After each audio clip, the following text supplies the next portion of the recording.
Hello, everybody. Welcome to Exploring the Ka. My name is Castaldo. Thank you for joining me, all my subscribers out there. How's it going today on this lovely Friday?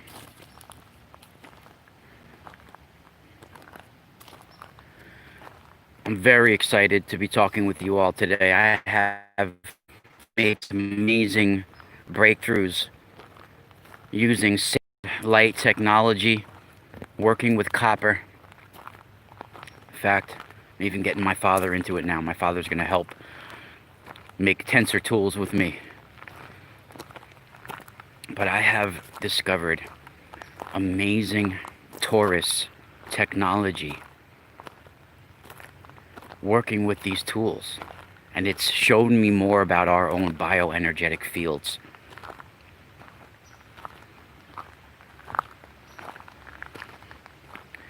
And it's made me explore more about harmonic resonance and frequency and music in general. And tonight at 8 p.m. we will be doing a live stream from my home for my patrons. And we'll be talking about a lot of this. And we'll be talking about sound chambers, sound healing chambers even, that were used not for just healing but for prophecy as well. One of them being the Sibyl of Kuma or Kumea. Sibyl is a seer, a prophetess, and there was a whole line of Sibyls. And the one in Kuma has an underworld oracle chamber, and it's a lot bigger than you can imagine. A whole city down there, a whole underworld down there that the Romans sealed, poured dirt inside of it, bricked, walled it up, and then built on top of it. The famous Gustave Doré and the famous writer of Dante's Inferno, right? He pictured this place as the entranceway to hell, right? This is a very famous oracle. And this morning I did, which is very interesting, I did a live stream, and for some reason it ended up being private, and the only person that was allowed entry to it was Roger from Mud Fossil, because I sent them a link. I was like, yeah, I'm going live, and I sent him the link because we were talking. He's a buddy of mine, and everybody else was like blocked out of it, but I just made it public for everybody a few minutes ago. And this morning I found a very interesting stone I've never found before here in the woods, and it was kind of off to the side. And you know, Roger, because I have so many areas of research and interest that I'm working on that I haven't been able to put the time I would like to into my stone research to get some of my findings verified. Roger has taken a step further and gotten DNA samples for some of the stones that he has been talking about and working with. And it's been a long feeling of mine that stones are the remnants of ancient biology, right, as well. I mean, they're fossils. They're some sort of past life that has hardened, right? And throughout all of New York, I'm gonna just focus on the area where I'm around right now. We have hundreds, if not thousands, of locations that have rock cairns. Those are stacked rock piles that are usually in a conical shape or a beehive shape. Stone chambers, megalithic rocks, dolmens, balancing rocks, underground stoned fortresses or chambers, what they would try to call as root cellars, right? Standing stones, everything. I mean, thousands of locations throughout New York, just alone. Most all of them are built upon magnetic freaking anomalies. Literal magnetic anomalies. So the kind of intelligence that you would need to find out that a spot has a magnetic anomaly and to build sort of like a chamber of technology around it is truly mind-blowing. Welcome everybody joining us. Hit that like button if you haven't. Support my work. I mean, we're literally looking at the remains of giants here in the Hudson Valley and all over. Roger from Mud Fossil University was with us earlier this morning on one of my videos, and he has found the same things in Connecticut, and he's gotten samples on exact identical looking stones as we have right here.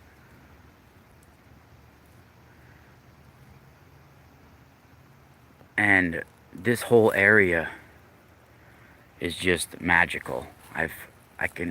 The more I look, the more I find. And for those just joining us, and for those that didn't get to see the video this morning, there is a pretty massive sized triangular stone that I found. I mean, look at some of these stones in here. They're in the brush, in the woods here. Some of them are standing stones. And I'm going to do a future video either today or tomorrow from the Stony Point battlefield, which is right nearby as well, where I think it was an ancient calendar site for archaeoastronomy that has been dismantled. And some of the standing stones that are still left there have mysterious measurement etching marks going up alongside of them. And I found this on other sites as well. What's up, Emily? So I have to walk on these stones just so we can go see that massive stone in the back right there. See that one? Now,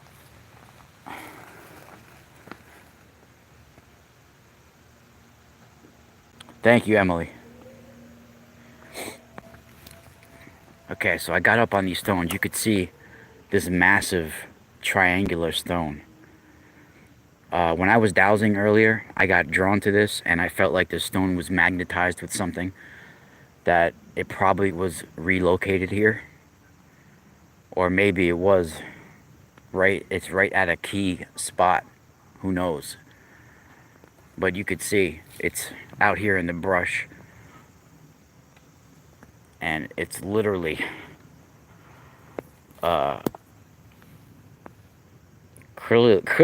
clearly like a triangle or pyramid.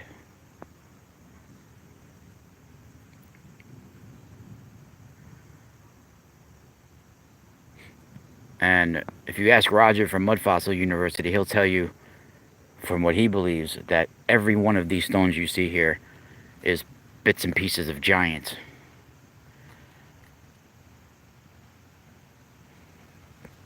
He was even on my show. You know, I had him on my show on Truth Frequency Radio when there was technical difficulties. But we've been talking for a while, me and Roger from Mud Fossil University. And my video that I made this morning, he was in the chat room looking at it. He said these are identical to the ones that he got verified. I have brought EMF meters back here, just not to this stone yet. Last time I came here with an EMF meter was on the other side of these woods. And I found one stone did have slight magnetic field around it. But you could see if you go in the high grass here, I don't want to go deep into the high grass right now because I don't feel like getting ticks all over me. But if you go deep off the paths into the high grass, you find these stones everywhere. See? They're all over here. And as far as you go back, you'll find them. And it's almost like they're put like, all right, I don't know how many people are familiar with the way shamans work. A lot of them, even throughout like Siberia, all different places, right? They will put little flags, different color flags, in the trees alongside as they're walking through the woods. And these are spots that have little energy shifts or magnetic anomalies that they could sense, and they'll flag these little spots. It's sort of like for them to help keep the balance of the nature going, and to understand where certain sites are, and the flow of the path, you know what I mean? So there'll be little spots they'll flag, and sometimes if you'll walk in the woods, you'll see hundreds, thousands of these flags, and they won't miss one location. They'll get every little change of electromagnetic energy, and they'll sense it all. And if you brought a meter to test it, you'd find that these shamans, they don't miss not a step. They get them perfect.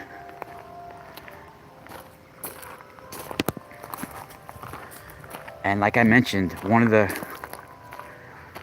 most interesting places in the world is not only just Lake Nemi that I've talked about before, but also where my dad's one side of my dad's family is from, and also a part of my mom's family is from, right outside of Naples. They ended up moving to more towards the city and going to like Afragola and those towns, but at first they were out in the country, you know, out on the outskirts of Naples, right? And this is where the Sibyl of Kuma, or Kumea, had her oracle chambers and her underworld. And the Romans, when they took that over, like I said, they poured dirt all through the entrance ways and bricked them up. And I mean, it wasn't until the 1960s when a researcher and author went in there, and he was like 70 years old at this time. He brought a younger colleague with him, so that guy can like climb through. But not until the 1960s, thousands of years later, was not somebody down there. It was sealed, and finally, in the 1960s, information came out. And then Robert Temple, then later on in the 90s and 2000, he was down there, and he got to investigate it and do even more research down there. But this is a spot that was known and to my heritage, and somehow linked to my heritage as well. You know, now I don't know if it's through my direct bloodline, or my ancestors would visit these sites, but it's linked to my heritage for sure, especially not only from stories and things like that, but just every time I would see pictures or research on it or think about it, my body would just respond to it, and I would be flooded with knowledge about these sites. And the Sibyl from Kuma is very similar to like the Delphi oracle, and the oracles at Dodona. Very, very similar. So Roger from Mud Fossil, he thinks that a lot of these, like this one, these types of rocks are possible like fingertips to giants and all sorts of things. Now, I'm not sure if that's for sure true, but what I do agree on 100% is that they are biology, that these were once alive, some sort of creatures. And on my Patreon, I've been posting all sorts of stuff about, especially about the Hudson Valley, about rock cairns, stone chambers here, all of that.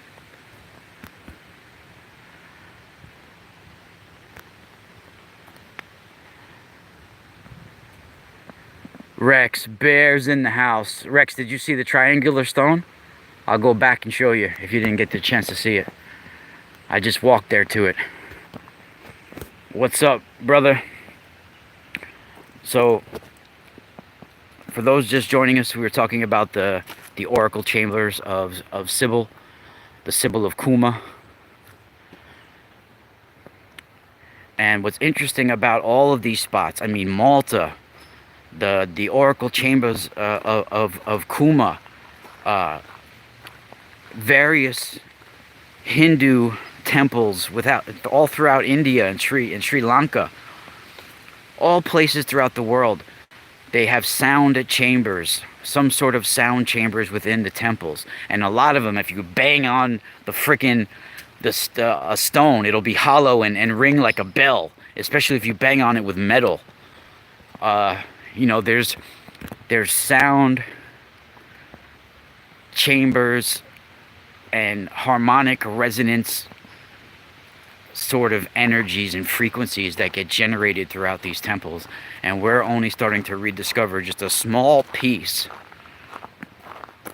of what they're truly capable of. Yeah, a lot of people don't realize, even in Dodana, you know, most people just heard of the Delphic Oracle, but then you got Dodana, you got all these Dendera, all these places, right?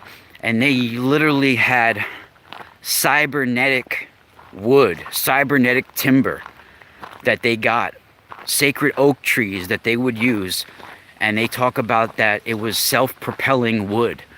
Literally, the posts that they used in the temple were like computers. They were sentient, and they were like almost like the definition of cybernetics.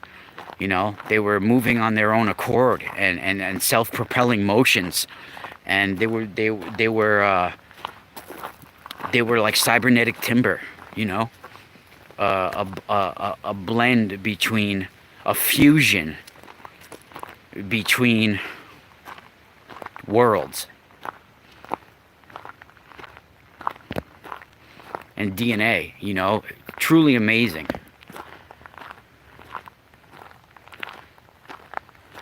And the Romans were so scared of the oracle chambers of the Sibyl of Kuma that they poured massive amounts of dirt throughout that whole structure, poured cement and bricked it up, bricked up the walls, you know, and they were so still feared the gods that in certain spots they left little altars to like Persephone and stuff, just so they couldn't brick it up all the way. They had to leave a little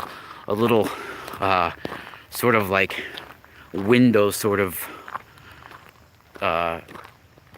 altar sort of thing, so the gods would not completely be upset with them. And that whole area, right, Naples, all that area, it's the same thing. It's sitting on volcanoes, and some of them have gone deactivated but have recently started to come back to life and be awakened. It's cosmic codes, and the Sibyls were said to be able to tap into the cosmic technology of the goddess, right?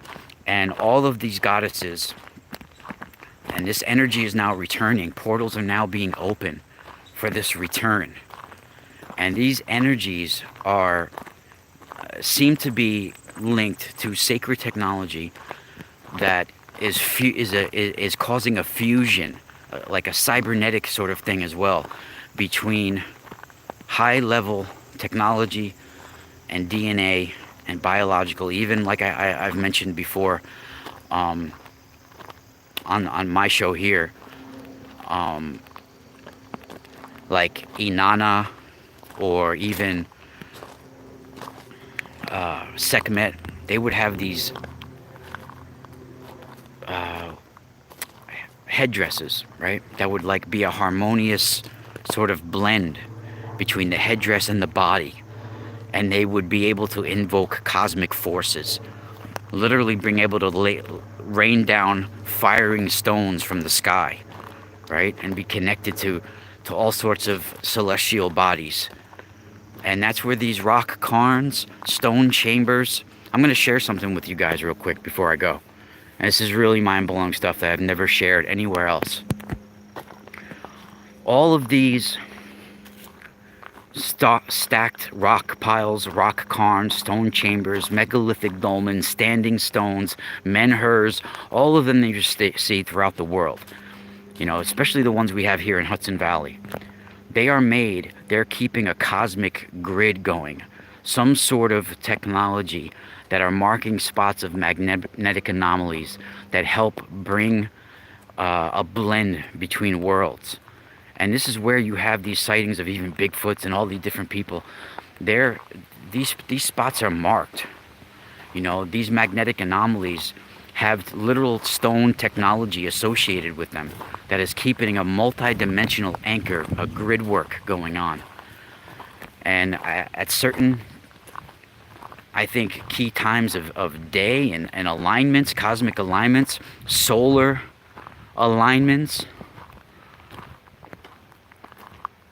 that there's a blend of worlds, you know, and things can slip through, and it's quite possibly that things like that, like Bigfoot and Sasquatch and these types of sightings, that they are collectors, and they're coming into this world to collect certain materials, certain things, and they are almost like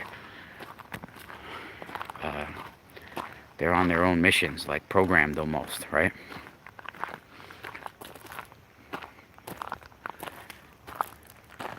I mean, you could see out here, everywhere you look is, the stones are like telling stories. This is like an omphalos egg, literally almost like an omphalos egg. And a lot of the prophets, the Sibyls, Delphic oracles, all associated with some sort of omphalos stones as well.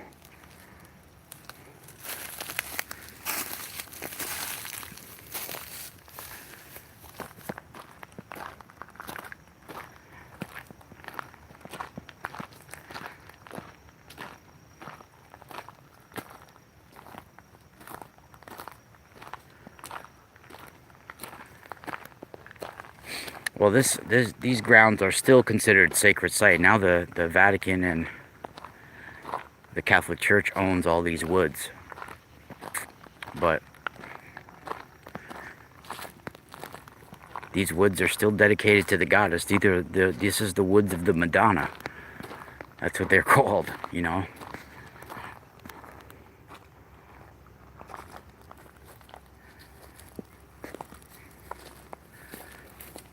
Somebody's blocking the road here, path.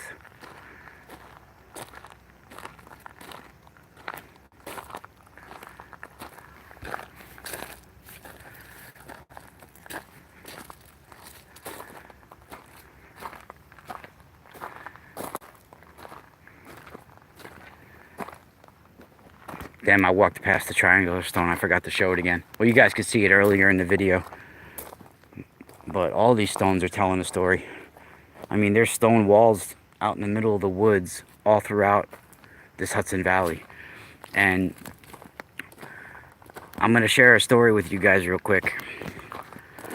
When I was like 19 years old, actually no, I was like 17.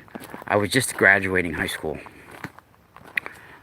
So it had to be like 1995, 1996, right in those years.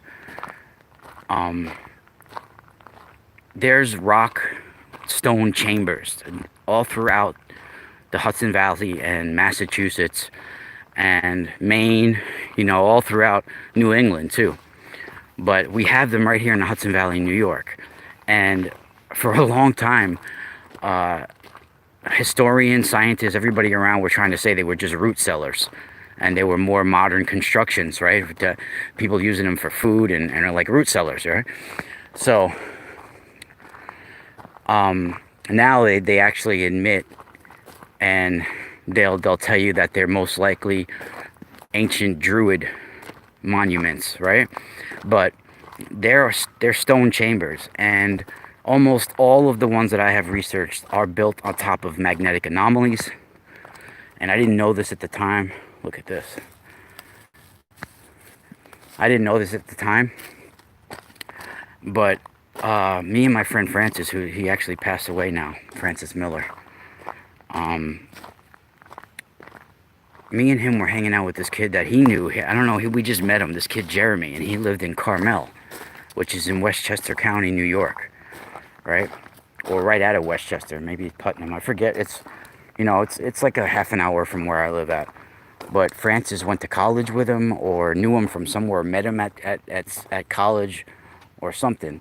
And they had picked me up. They happened to pick me up that day, and I took a ride with them to this kid Jeremy's mother's property that was in Carmel.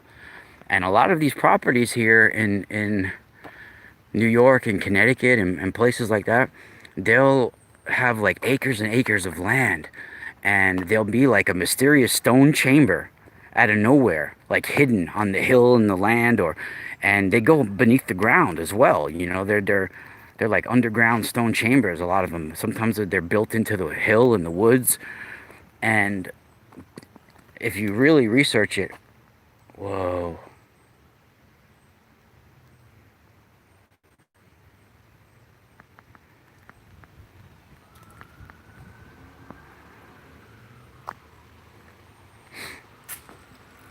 I just felt something too.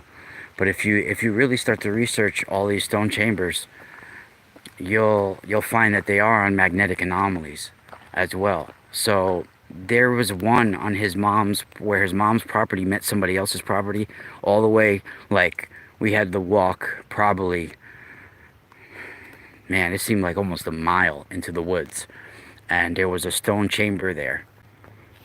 And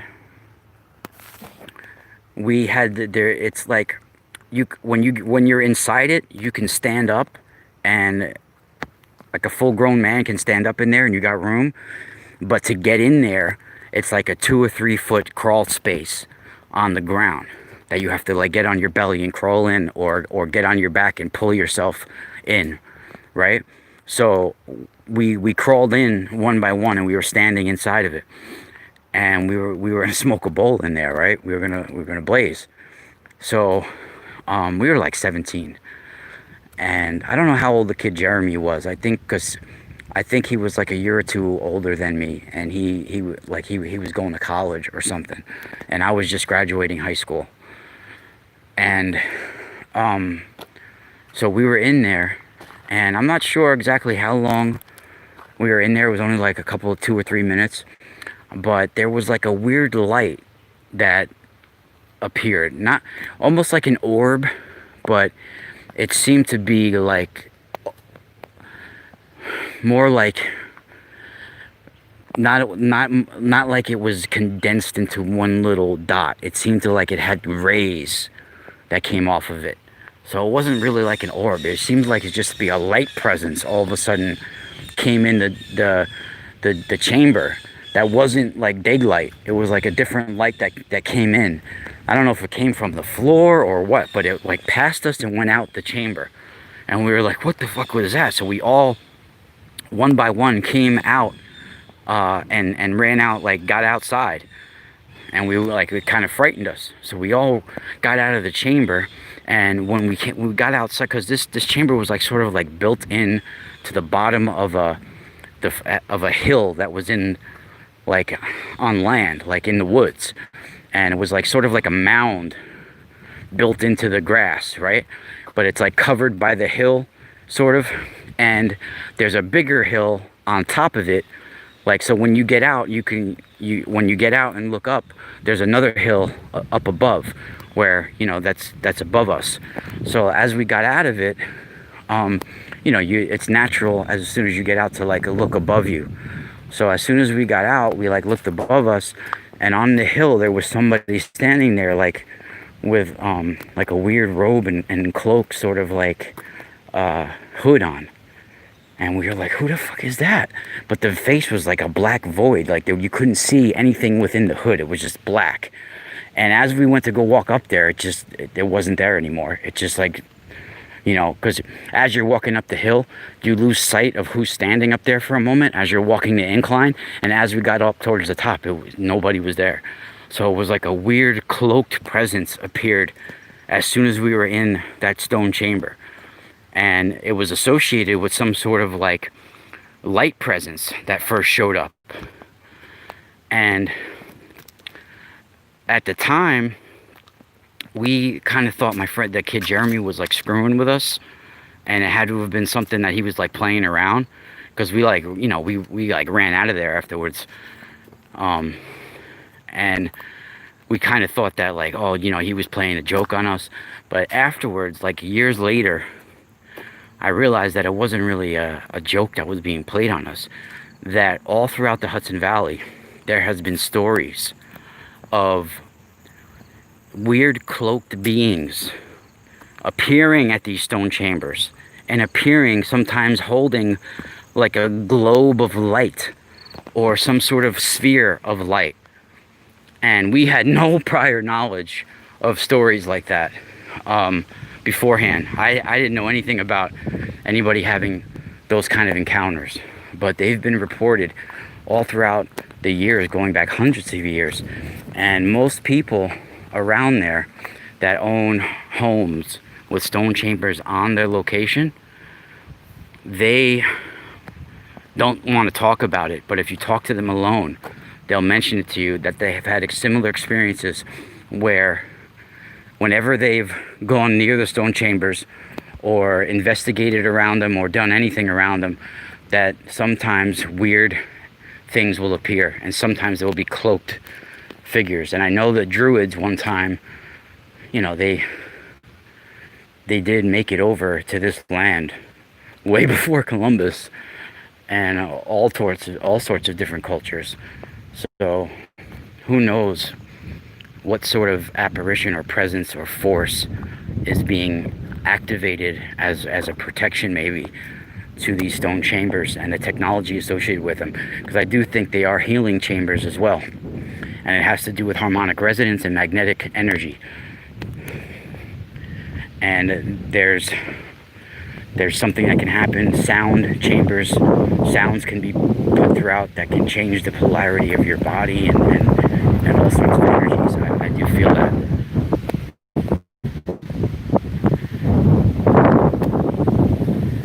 So everybody, if you're not a Patreon, on my Patreon, I definitely strongly suggest you come check out the show tonight at 8 o'clock for my patrons that are $8 and up for the month. We're going to be talking about the symbol of Kuma and some of these sound chambers throughout the world, and how we can use Taurus technology to connect to our biofield and the biofield of the earth and the universe. Because I believe, from what I've been shown working with my crystals and my tensor tools, and just being able to do readings, and being able to communicate with somebody's bioenergetic field, which is around 6 to 8 feet around them. And you notice that this whole coronavirus and everything that's going, they want people 6 to 8 feet away from each other. They don't want you connecting to other people's bioenergetic field. They don't want you anywhere connecting to someone's energetic layers. They want us not as one. They do not wanting us having a collective consciousness. They want us controlled. Understand that. And the more we unite with each other's bioenergetic fields, the more a collective consciousness is developed. A stronger sense of a knowing between each other is developed. And through my tensor tools and my crystals, I have understood that our biofields that are around 6 to 8 feet around us consist of a nest of spinning torus. The toroidal space in the middle is all doing different things all around us, and it forms what our auric glow is, our spiritual layers and garments around us. They are like a nest of all of these torus, forming one big one. Right? And every one of them is doing a different thing. Each and every one of them, depending on how it's spinning and how it's influenced between your body chemistry and what's going on, everything that's going on with you. Each one of them is always replenishing itself, though, constantly. Right? No matter if it has a black void and a dark vortex going through it from negative energy, or it has a positive part of what's going on with you. right? There's always new energy coming in, so there's always a chance for renewal. I've also come to find out that space is just a giant torus, and space in the middle is the toroidal space of the torus of the universe. And there's, when one planet meets the universe and communicates, the torus field of the planet is meeting the torus field like two donuts stacked on top of each other with a magnetic polarity in between, like two terminals communicating positive energy, folding.